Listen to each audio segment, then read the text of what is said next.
Îmi vine uneori să-mi fac o casă în pământ, să nu mai ies din ea decât să-mi iau țigări și atât, și o sticlă de coniac să vărs pe jos puțin din ea, și apoi s-o întorc pe gât să beau în amintirea ta.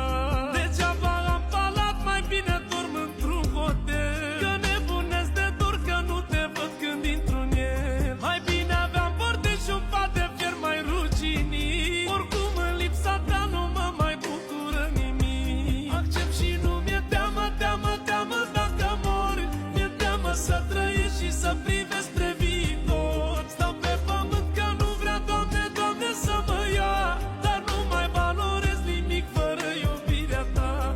Și mă usuc încet, încet, jumate om, jumate schelet. Da, da. Degeaba dorm în pat sub așternuturi de cașmir, că simt că mă sufoc în lipsa ta, abia respir. Între cer și pământ oricâte doruri ai avea, nu știi ce înseamnă dor până nu pierzi pe cineva.